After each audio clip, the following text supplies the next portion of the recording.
भारत के कण कण में विराजमान है मेरे राम।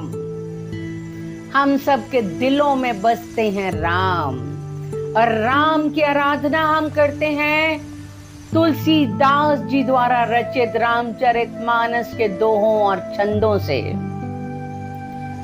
जो विश्व के 100 सर्वश्रेष्ठ लोकप्रिय ग्रंथों में से 46वें स्थान पर है।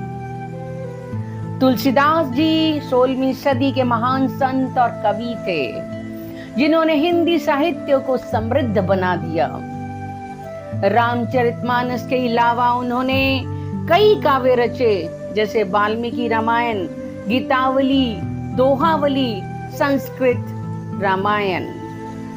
उनका जन्म हुआ 1511 ईस्वी को उत्तर प्रदेश के चित्रकूट जिले के राजापुर गांव में।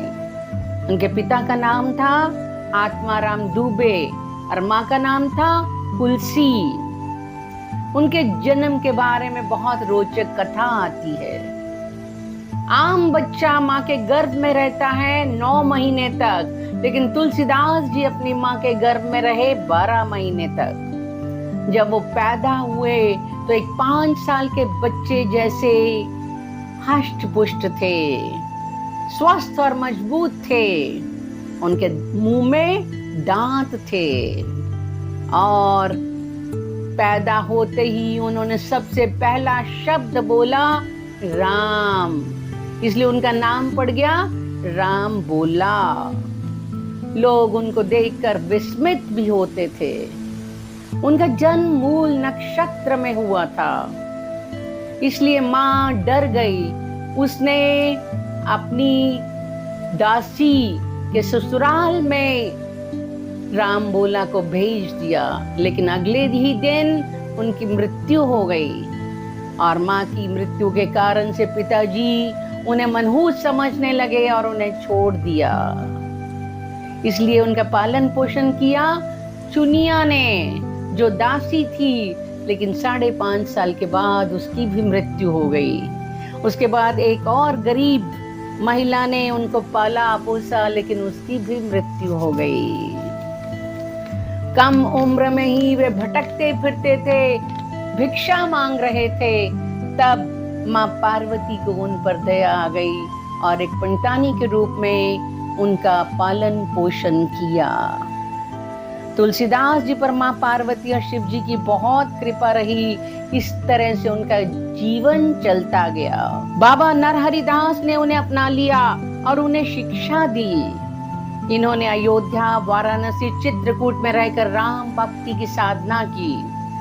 तुलसीदास जी की पहली शिक्षा उनके गुरु नरहरि बाबा के आश्रम में हुई थी, और आश्रम में रहते हुए तुलसीदास जी ने 14-15 साल की उम्र तक हिंदू धर्म, संस्कृत, व्याकरण, हिंदू साहित्य, वेदांत, ज्योतिष आदि का अध्ययन कर लिया। राम बोला के गुरु नरहरि दास ने ही उनको नाम दिया तुलसीदास। अपनी शिक्षा पूरी करने के बाद तुलसीदास जी चित्रकूट लौट गए और लोगों को राम कथा, महाभारत की कथा सुनाने लगे। तुलसीदास जी की जीवन कथा में एक ऐसा मोड़ है जब उन्होंने अपनी पत्नी और संसार को त्याग कर राम की भक्ति में लीन हो गए। एक बहुत प्रसिद्ध प्रसंग है। उनका विवाह 1526 में रत्नावली नाम की एक ब्राह्मण सुंदर कन्या से हुआ। वह राजापुर नामक गांव में ही रहने वाली थी। उनके एक लड़का भी था जिसका नाम था तारक, परंतु वह बचपन में ही मर गया था। तारक की मौत के बाद तुलसीदास जी को अपनी पत्नी से इतनी आसक्ति हो गई कि वह कुछ क्षण के लिए भी उसके बिना नहीं रह पाते थे। एक दिन रत्नावली उन्हें बताए बिना अपने भाई के साथ मायके चली जाती है। जब तुलसीदास जी को पता चला तो वह रात में ही अपनी पत्नी को देखने के लिए आतुर हो गए। उन्होंने परवाह नहीं की बारिश तूफान की। नदी को पार करना चाहते थे तो देखा शायद लकड़ी का गट्ठर है, लेकिन वो थी लाश और उसको पकड़कर वो पार कर गए। वहां पर एक रस्सी को समझे, लेकिन वो था सांप। लेकिन पत्नी के पास जब वह पहुंचते हैं तो वो बहुत शर्मिंदा महसूस करती है, बोलती है, लाज न आई आपको, दौरे आयो नाथ, अस्थि चरमय दे ये, तासो ऐसी प्रीत, नेक जो होती राम से, तो काहे भव बीत बीता। उसने उनसे कहा, ये उनका शरीर है जो मांस और हड्डियों से बना है, अगर वे उसके प्रति जो मोह रखते हैं उसका एक भाग भी राम की भक्ति में लगाएं, तो वे संसार की माया से मुक्त होकर अमृतत्व और आनंद को अनुभव करेंगे। रत्नावली के इन शब्दों ने तुलसीदास जी को ऐसा झटका दिया कि उन्होंने अपने घर और पत्नी को छोड़ने का निर्णय किया। वे तपस्वी बनकर भगवान राम की खोज में निकल पड़े। अनेक तीर्थ स्थलों का दर्शन करते हुए अंत में वाराणसी पहुंचे।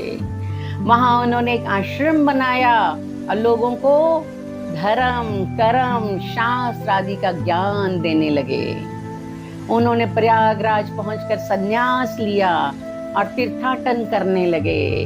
इसी क्रम में मानसरोवर में उन्हें काकभुशुंडी जी के, जिन्होंने गरुड़ को रामायण का ज्ञान दिया था, राम का ज्ञान दिया था, के दर्शन हुए। तुलसीदास जी की कविताओं में हनुमान जी से उनकी भेंट का बार बार उल्लेख आता है। उन्होंने अपनी कविता में बताया कि जब वे वाराणसी में राम की भक्ति में लगे थे, तो एक दिन वे गंगा के किनारे घूम रहे थे। तभी वे एक साधु से मिले जो भगवा कपड़े पहने हुए थे और राम का नाम ले रहे थे। वे साधु गंगा में स्नान करने जा रहे थे। तुलसीदास जी उनके पास गए और उनसे टकरा गए।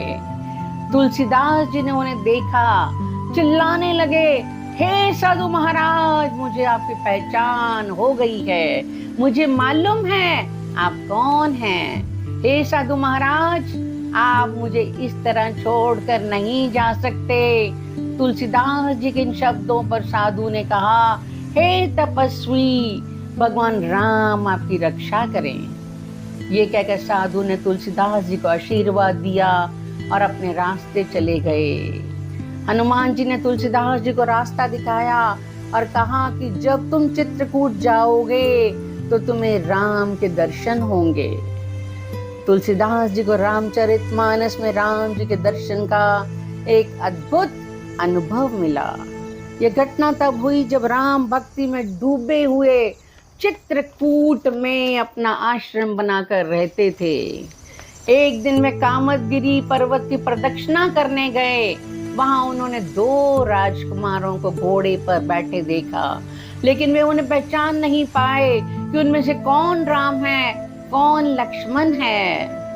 वे ये भी नहीं जान पाए थे। अगले दिन जब वे नदी के किनारे चंदन का लेप बना रहे थे, तो वही 2 राजकुमार तपस्वी के वेश में उनके आश्रम में आए। तुलसीदास जी उन्हें देखते ही पहचान लेते हैं कि ये राम और लक्ष्मण हैं। तुलसीदास जी ने राजकुमारों से कहा, हे भगवान, मुझे आपकी पहचान हो गई है, आपको मेरा प्रणाम, मेरे इस आश्रम में आपका स्वागत है। फिर राम जी ने तुलसीदास जी से चंदन का तिलक मांगा। तुलसीदास जी ने राम जी को चंदन का तिलक लगाया और उनके चरणों को छूकर आशीर्वाद पाया। इस प्रकार तुलसीदास जी को राम जी के दर्शन हुए। चित्रकूट के घाट पर भई संतन की भीड़, तुलसीदास चंदन घिसे, तिलक देत रघुवीर। तुलसीदास जी ने इस दोहे में राम जी से भेंट का वर्णन किया है। इस दोहे में वे कहते हैं, राम जी की अनुपम सुंदरता को देखकर वे मोहित हो गए और अपनी बुद्धि खो दी। जब राम जी ने तिलक लगाने को कहा तो तुलसीदास जी को तभी पता चला कि वे प्रभु श्री राम हैं। इसके बाद तुलसीदास जी ने राम जी को चंदन का तिलक लगाया और भक्ति में डूबकर ध्यान में लीन हो गए। उन्होंने हिंदी में ही राम कथा की रचना शुरू की और 2 वर्ष 7 महीने और 26 दिन के बाद 1576 में इसकी रचना पूरी हो गई।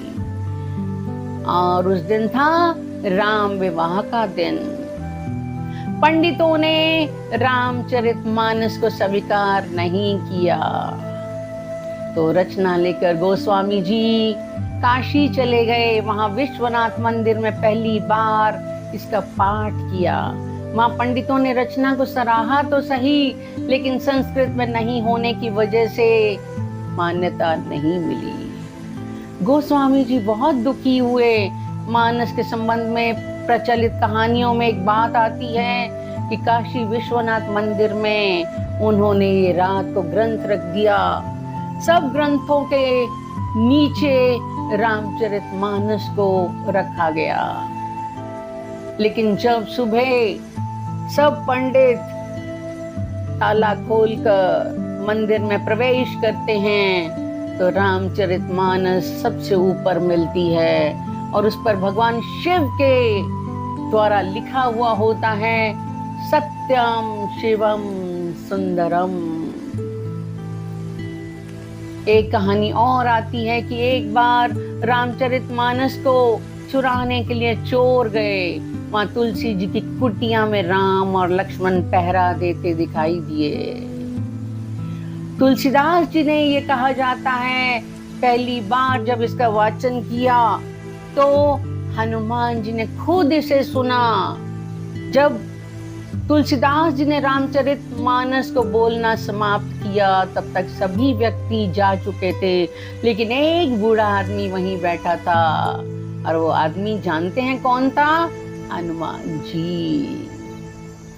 रामचरितमानस, विनय पत्रिका, गीतावली, कवितावली, जानकी मंगल, वैराग्य संदीपनी को तुलसीदास जी की प्रमुख रचनाएं माना जाता है।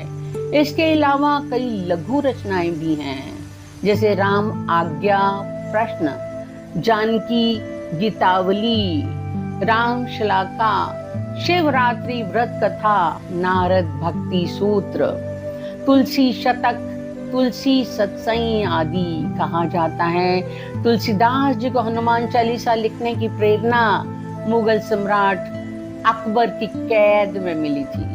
मान्यता है कि एक बार मुगल सम्राट अकबर ने गोस्वामी जी से कहा, तुलसीदास जी कि मेरे लिए एक ग्रंथ लिखिए जो मेरी तारीफ में हो। तुलसीदास जी ने मना कर दिया। तब उन्हें कैद कर लिया गया और वहां पर कैद में 40 दिन के दौरान तुलसीदास जी ने हनुमान चालीसा की रचना कर दी और उसका पाठ किया। 40 दिन के बाद बंदरों के एक झुंड ने अकबर के महल पर हमला कर दिया, जिसमें बड़ा नुकसान किया। तब मंत्रियों की सलाह मानकर बादशाह अकबर ने उन्हें छुड़ा दिया। धन्य है हमारे तुलसीदास जी, उनकी भक्ति, उनका राम हनुमान जी के लिए प्रेम, उनका जीवन अंत तक राम के प्रेम में ही बीता। वे अपने आखिरी दिनों तक वाराणसी में रहे और 112 साल की उम्र में 1623 ईस्वी में अपने शरीर को छोड़कर राम में लीन हो गए। और कहते हैं विनय पत्रिका उनकी आखिरी पुस्तक थी, जिस पर राम जी ने अपने हाथों से स्वीकृति दी थी। धन्य है मेरे तुलसीदास बाबा, जिन्होंने राम भक्ति को घर घर तक पहुंचा दिया, लोगों के मन तक पहुंचा दिया। जय तुलसीदास, जय श्री राम।